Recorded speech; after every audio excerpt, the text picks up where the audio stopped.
Oke, baik. Hari ini kita masuk dengan mata kuliah pendidikan anti korupsi. Ya. Jadi ibu-ibu sekalian sudah melihat ya untuk keseluruhan. Bagaimana ujian tengah semesternya yang sudah terlewati? Apakah ada masalah dengan soal-soalnya? Pak kamera. Jawaban masalah. Halo, udah kelihatan wajah ganteng saya? Enggak, Pak. Oke, siap. Kelihatan, Pak. Gimana ujian minggu-minggu yang lalu? Apa ada kendala? Alhamdulillah. Oh, Terkendali iya. masih, Pak. Oke, siap. Saya sudah melihat hasilnya, rata-rata nilainya di atas rata-rata, yaitu di atas 90 semua ya. Tapi ada beberapa mahasiswi kita yang kayaknya males mengerjakan. Saya nggak tahu, cuman nilainya di bawah 90. Dia hanya mendapatkan nilai 88. Ya, kurang 2 lah. Kan gitu. Cuman dia sendiri gitu kan, nggak mungkin saya sebutkan ya kan, karena sendiri itu. Jadi rata-rata nilai 90 semua ke atas, ada hanya satu orang yang mendapatkan nilai 88. Jadi artinya sudah berhasil dan kalian sudah mengerti bagaimana korupsi itu. Baik, boleh ibu-ibu sekalian yang suaranya masih masih kedengaran dari saya, tolong di mute kan atau di nonaktifkan suaranya ya ibu-ibu. Oke, baik. Minggu lalu kita sudah minggu-minggu yang lewat kita sudah membahas tentang salah satunya latar belakang ya. Kita masuk selanjutnya. Definisi korupsi sudah. Mau hubungannya. Teori perilaku korupsi sudah ya.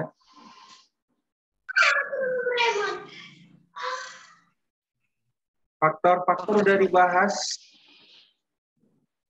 Dampak korupsi juga sudah. Hambatan penanganan korupsi.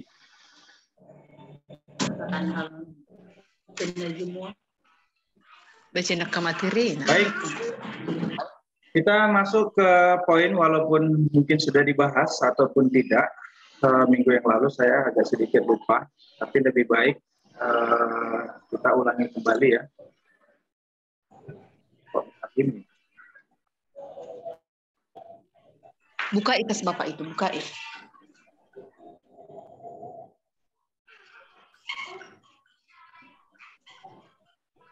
Oh.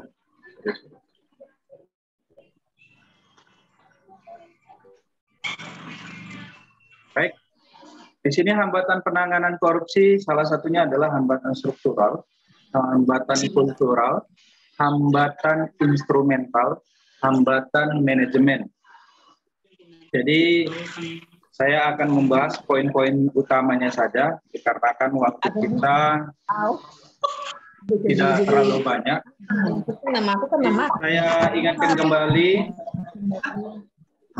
Saya ingatkan kembali kepada ibu-ibu semua.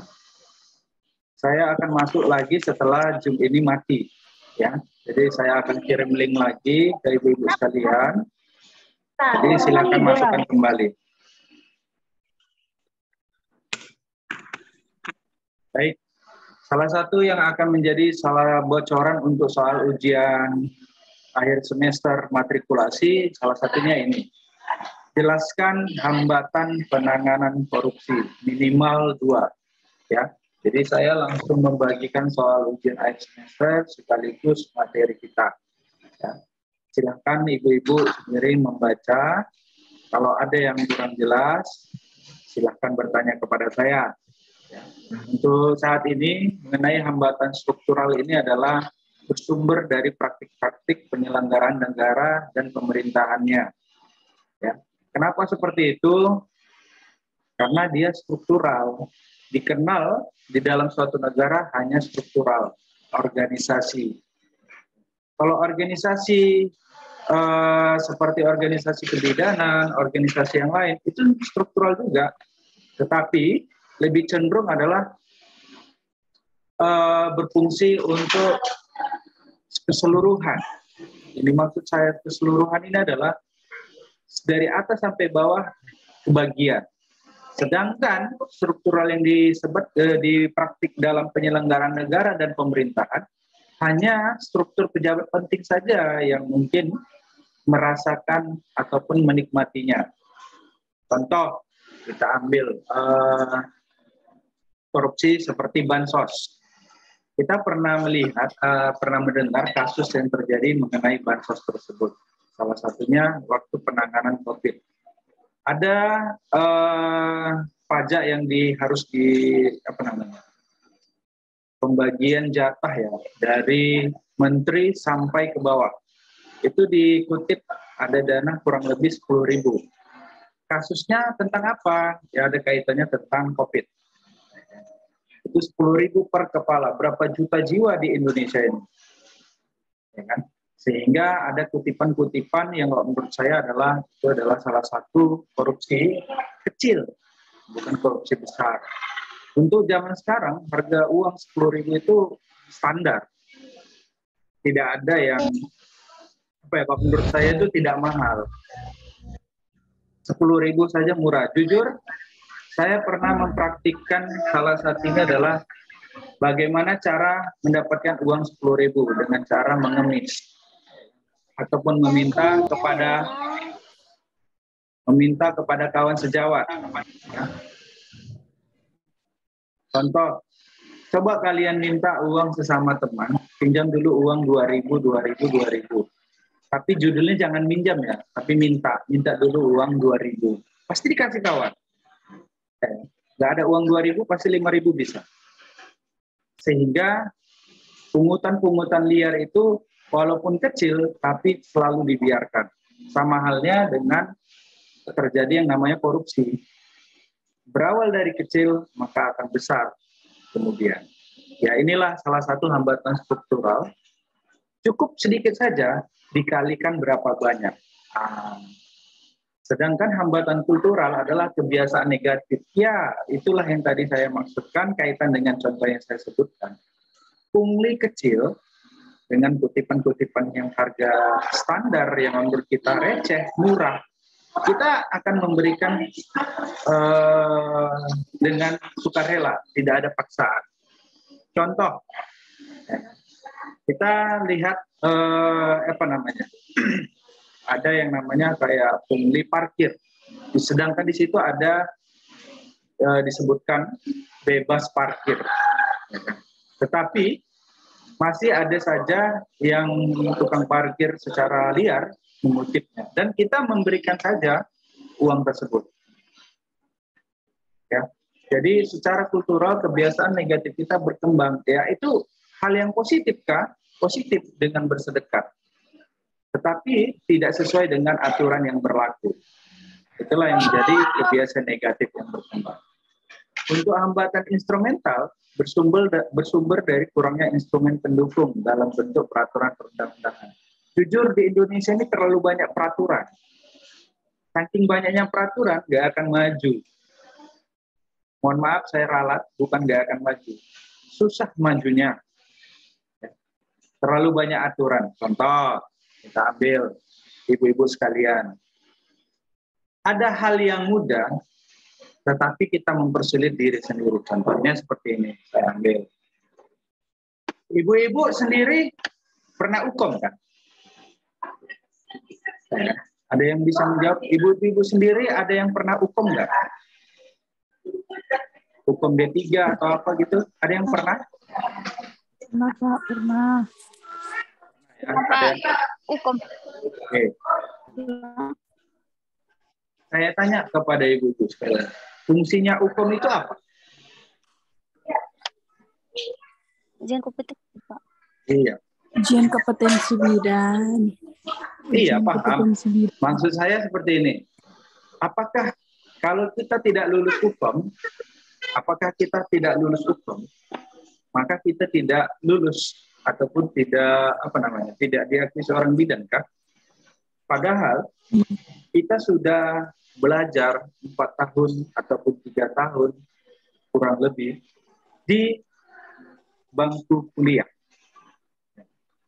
Sedangkan yang menentukan kelulusan saya dengar untuk tahun ini ya, itu 60% dari kampus, 40% dari pemerintah.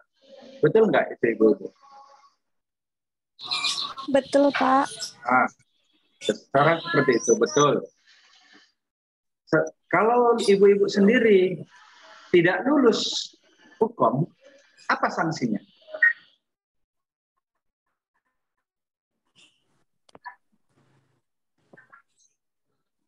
Apa sanksinya ibu-ibu kalau tidak lulus hukum?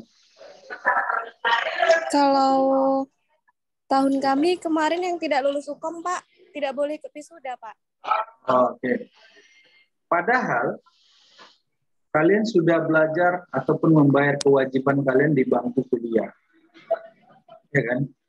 Akan tetapi kalian tidak bisa mengikuti wisuda Iya, Pak. kalau kalian tidak lulus hukum. Yang sebenarnya itu adalah pihak Hukum, ketiga. Pak. Sebenarnya itu adalah pihak ketiga. Selama kalian mengikuti ujian akhir semester, ujian tengah semester, kuis, tugas yang diberikan oleh dosen ataupun pihak kampus, harusnya kalian itu 100% berhak mendapatkan ijazah, berhak mendapatkan ijazah kelulusan.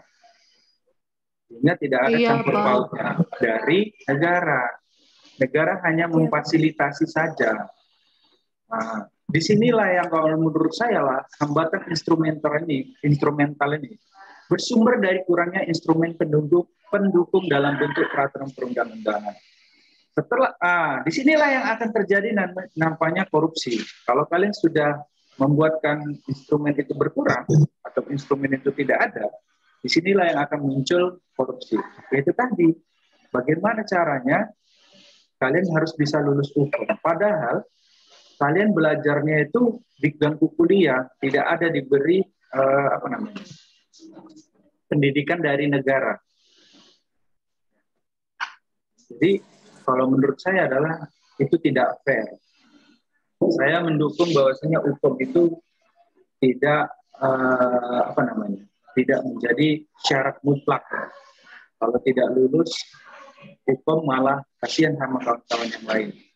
Mohon maaf, pada saat dia pada saat lulus pada saat dia ujian ya kan, mau ujian hukum, ya ada musibah datang. Ya kan kita tidak tahu ya musibah itu apa. Sehingga musibah itu terjadi, kita tidak bisa menutup hukum. Nah, disinilah yang akan menjadi cikal ataupun yang menjadi sumber peluang terjadinya korupsi. Padahal kalian korupsi ujian hukum itu bayar kan? Bayar, Pak. Bayar, Pak.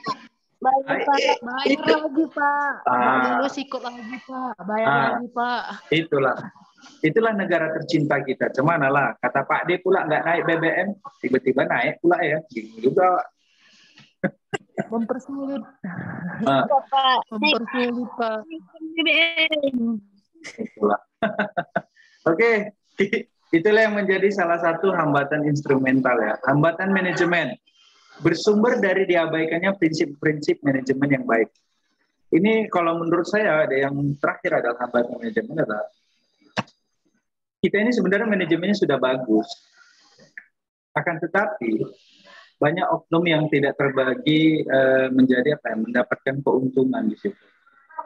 Padahal hambatan manajemen ini harusnya bisa singkat, bisa ringkas. Contoh kita membuat surat kita ambil, saya kan orang hukum nih, kita ambil surat kehilangan ya, surat kehilangan. Contoh, saya ini di lingkungan kampus, saya bekerja, kalian kerja di lingkungan kantor atau puskesmas ataupun di dinas kesehatan. Kalian dipercayakan ada laptop kantor. ya kan? Laptop kantor kalian yang pakai hilang, ya kan? Padahal laptop kantor itu kan wewenangnya adalah pimpinan. Laptop kantor itu dicuri. Laptop kantor itu dicuri. Ya kan? Dicuri siapa? Dicuri maling. Kita nggak tahu malingnya siapa. Ya kan? Selanjutnya, otomatis kan kita melapor ke polisi. Setelah melapor ke polisi, polisi tidak menerima atau pembuatan tidak menerima kita dalam untuk membuat surat kehilangan atau surat kemalingan atau surat barang yang telah dicuri. Alasannya adalah barang tersebut bukan milik kita, bukan milik staf, melainkan milik kantor. Maka yang berhak membuat laporan kehilangan adalah seorang pimpinan kantor kita sendiri. Ya, jadi itulah yang menjadi hambatan manajemen yang terjadi di dalam korupsi juga. Tidak bisa kita langsung to the point ke hal-hal yang kita inginkan, tetapi harus melalui dari pihak lain. Ya, sama halnya seperti tadi, kita harus berpendidikan. Jadi pembangunan yang berkelanjutan sesuai dengan boleh di-mute suaranya ibu-ibu. Kita sinkronkan dokumen perencanaan. Iya Pak, ribet banget Pak.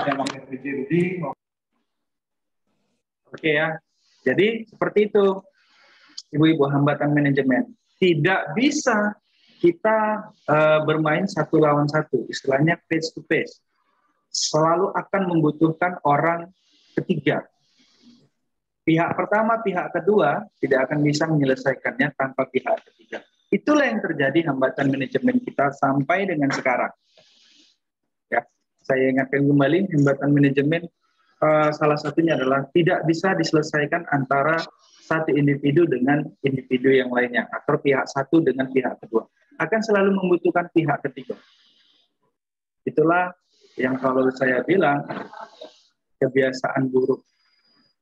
Kita egoisnya masih tinggi, sehingga manajemen itu tergantung egois dari masing-masing. Ya. Oke, selanjutnya ada 4 akar halangan besar pemberantasan korupsi. Ya, di sini ada opportunity terkait dengan sistem yang memberi lubang terjadinya korupsi, seperti yang tadi saya sebutkan contoh-contohnya, atau pungli ataupun hal-hal kecil, sehingga memberi peluang untuk korupsi. Saat sistem pengawasan tidak ketat, orang akan mudah memanipulasi angka dan berlaku curang. Contoh, kalau kalian di dalam ini sering terjadi nih di dalam praktik birokrasi. Kita paham, tapi negara tidak menoleransi. Contoh, kalian kan misalnya di dalam kantor, pasti kan ada kebutuhan ATK ya, alat tulis kantor, ya, ataupun alat obat-obatan, sehingga pada saat membelanjakan itu kan ada biaya, ada cost, ya, ada biaya yang dibutuhkan dalam membayar ini itu.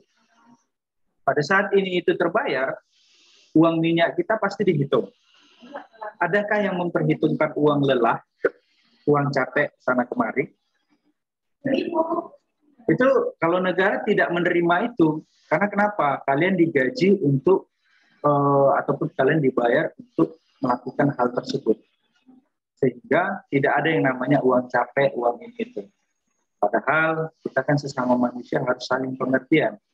Nah, disinilah yang kalau menurut saya adalah sistem pengawasan itu tidak ketat. Selanjutnya, ini adalah sikap mental yang tidak merasa cukup. Ya, jujur, termasuk saya sekelas Erwin Saputra, ini apalagi di zaman sekarang, ini saya memang merasa tidak pernah merasa cukup, jujur saja. Karena kenapa? Bahan-bahan pada naik semua. Jadi hasil yang sudah diterima, hasil yang sudah diterima Masih tidak aja sama, kurang. Betul Pak. sekali. Pengeluaran dan pemasukan. Itulah dia. Aku nggak, entah kenapa lah itu. Kurang aja. Nggak ngerti lah aku zaman Betul, Jokowi ini, Pak. Jam. Aduh, Pak Jokowi kurangi dulu harga Iya, minyak Pak. tuh. Aduh, Pak.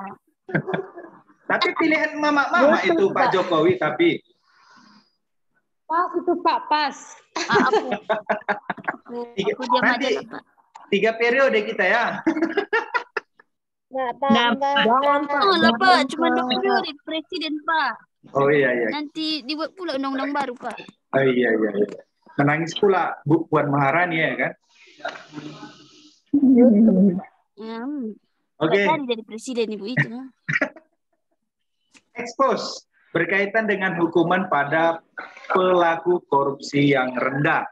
Ingat ya, expose-nya atau terekspos ataupun terungkapnya korupsi selalu seseorang itu yang menjadi tumbal, ya. Bukan pelaku utamanya, tetapi pelaku tumbal atau pelaku cadangan yang tidak ada kaitan ataupun kaitannya hanya sedikit.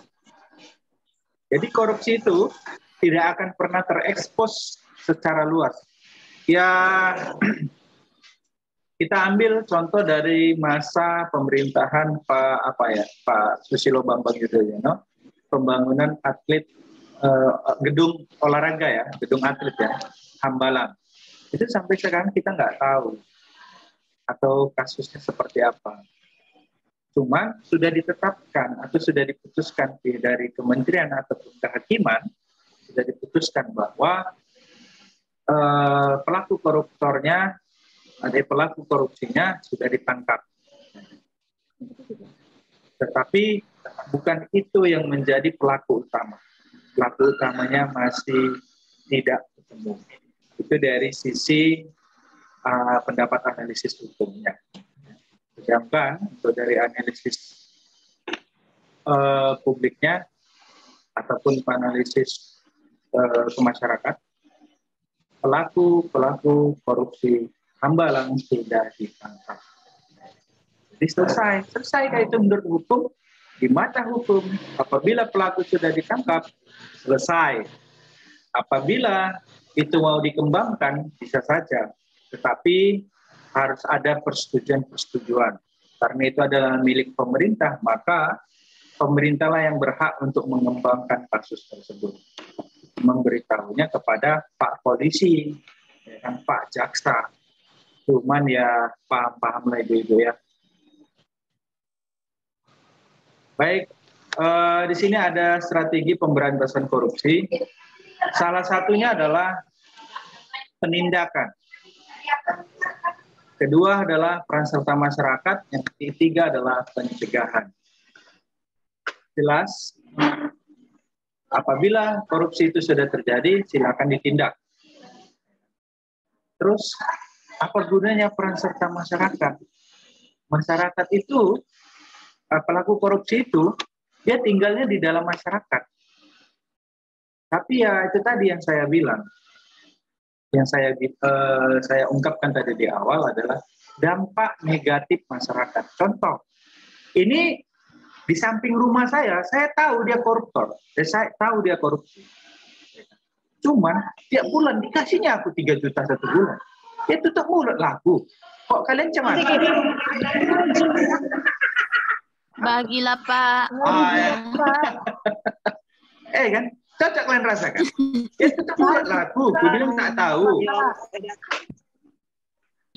Cocok Pak, cocok. Itulah. Coba lah dia. Aku bersyukur juga nya. Udah beranak kecil. Anakku kalau udah hidup. Kalau saya jujur aja, kalau ada yang kayak gitu tetangga, kok bisa 10 itu? Ku pelihara itu kalau bisa. Lumayan kan 3 juta kali 10 orang 30 juta satu bulan aku. Jangan amat. Keren. Nanti ku bagi sama kalian. Mantap. Oke, siap. Ku traktir nanti makan bakso yang 5.000 ya. Oh, siap Pak dah. Serius dah. Mari kita tunggu. Ya. Setelah terjadi dampak negatif, peran serta masyarakat kalau menurut saya adalah masih kurang banyak. Jadi korupsi itu akan tetap berlaku dikarenakan masyarakatnya ikutan korupsi. Ya, kalau sudah masyarakatnya ikutan, susah untuk ditindak. Apalagi dicegah, kan? Itulah dia. Tak akan bisa itu, Cik. Kunci utamanya siapa? Kunci utama adalah masyarakat. Bukan hukum. Ingat, masyarakat menciptakan hukum, bukan hukum yang menciptakan masyarakat. Ya. Jadi masyarakat itulah yang menciptakan hukum. Contoh, kayak kalian jumpa maling, habis itu dibakar hidup-hidup. Bisakah polisi menangkap kalian? Tidak. Keluarga maling itu bisa menuntut kalian? Tidak. Malah keluarga maling itu kok masuk ke kampung kalian bisa dibakar lagi. Itu sekarang sistemnya udah kejam. Karena kenapa? Kalau malingnya dilepas, dia akan berulah lagi. Dan kalau malingnya dilepas, dia akan berulah kembali. Dilepas, masuk, ulang lagi. Ya, seperti itu dan seterusnya. Ya, jadi kunci utama dalam strategi pemberantasan korupsi, saya menitik beratkan kepada peran serta masyarakat. Masyarakatlah yang menjadi kunci utama. Karena prinsip saya adalah masyarakat yang menciptakan hukum. Sama halnya, lebih pintar mana? Handphone, komputer, atau otak manusia? Lebih pintar otak manusia daripada handphone ataupun komputer. Kenapa? Yang menciptakan handphone siapa? Robot. Yang menciptakan robot siapa? Yang manusia. Itu dia. Jadi saya tidak tidak menitik beratkan kepada penindakan atau pencegahan, tapi menitik beratkan kepada peran serta masyarakat. Itu yang menjadi hal paling utama. Dan itu menjadi kunci. Selanjutnya, ada subjek pemberantasan korupsi. Ya, ini subjeknya ya. Jadi siapa-siapa saja yang berhak memberantas korupsi, ada aparat pemerintah, ada masyarakat, mahasiswa. Kalau sektor swasta ini saya kurang-kurang yakin ini. Ya kan? Ini kong kali kong juga ini. Kalian tengoklah garis-garis panah-panahnya itu. Ya. Nah, jadi saling berhubungan lah. Aparat pemerintah, masyarakat, sektor swasta, saling-saling lah ini orang ini. Iya. Apalagi kalian mahasiswa, lebih aktif lah ini terjadinya. Tapi di dalam PP 71 tahun 2000, peran serta masyarakat adalah peran aktif perorangan, ormas atau LSM dalam pencegahan dan pemberantasan tindak pidana korupsi. Ya, jadi itu ya. Ada suara loh, Pak. Halo, tes 1 2, dicoba. Halo, kedengaran suara saya, Bu? Ada. Oh, kedengaran ya? Oke, tes dicoba. Oke. Anti korupsi dengan pendidikan anti korupsi berbeda ya. Jadi jangan Ibu samakan. Anti korupsi adalah semua tindakan yang melawan, memberantas, menentang, dan mencegah korupsi. Sedangkan pendidikan adalah memberikan pemahaman, penanaman, nilai-nilai kepada peserta didik agar berperilaku anti korupsi. Tapi kebanyakan koruptor belajar pendidikan anti korupsi. Ya, sama seperti kita. Ya, kita belajar nih pendidikan anti korupsi, tapi kita melakukan korupsi juga. Jadi kebanyakan orang yang mengerti korupsi akan memikirkan cara bagaimana korupsi itu tidak dikatakan korupsi.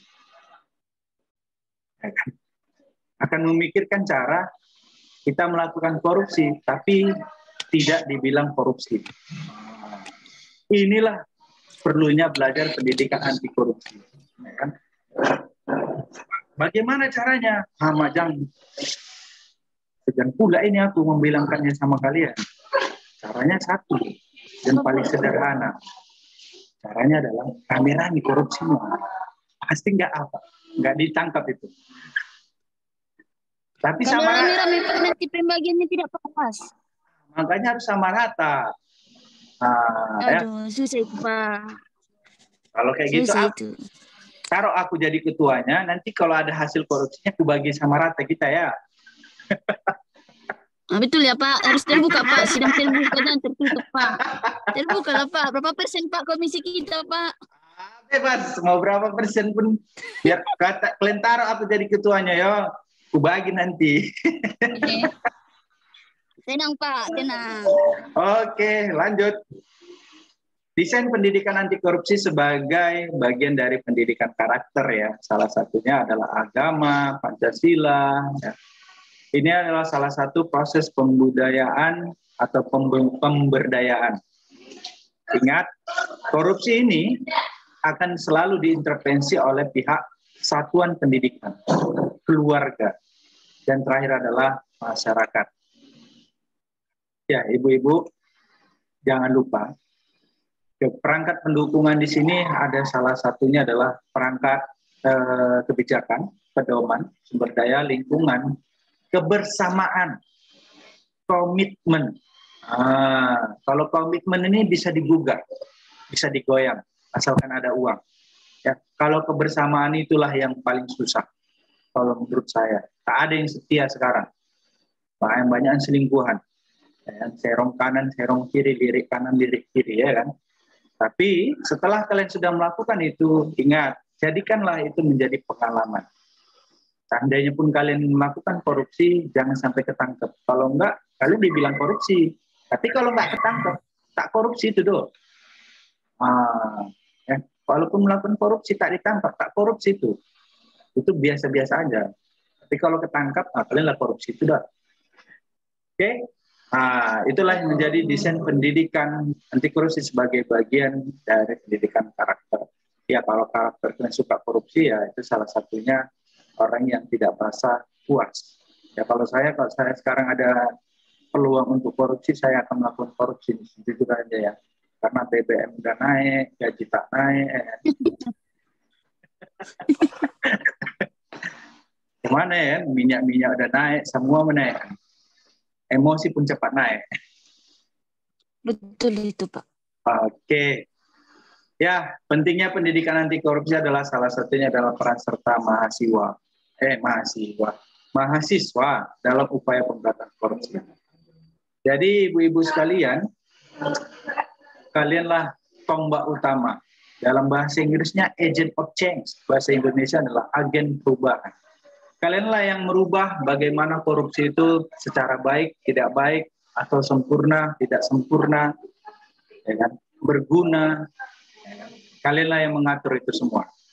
Sehingga kalianlah yang tombak-tombak perubahan. Karena yang tua ini akan mati. Ya kan? Tumbuhlah yang muda. Berkembanglah yang masih bayi. Ya kan? Sehingga kalianlah yang menanamkan sifat-sifat anti korupsi tersebut. Ingat, kalau kalian selalu melakukan korupsi, niscaya semua itu akan sirna, negara ini akan runtuh. Tapi kalau kita masih ada korupsi terus bagi-bagi kayak film Robin Hood, kayak film apa namanya, film-film zaman dulu ya, merampok tapi dibagikan hasil jarahannya kepada masyarakat, itu kalau menurut saya memang tindakannya negatif, tapi hasil yang didapat adalah masyarakat tidak merasa kekurangan. Oke. Kita apa dulu ya?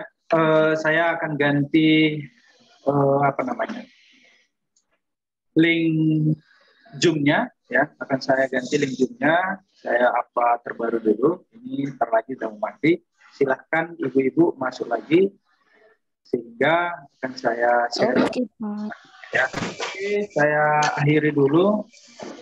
Ya, saya akhiri dulu. Nanti masuk kembali dan akan saya share kembali link Zoom-nya ya. Oke, saya akhiri. Nanti saya kirim kembali. Oke, Assalamualaikum. Oke. Waalaikumsalam Pak. Iya.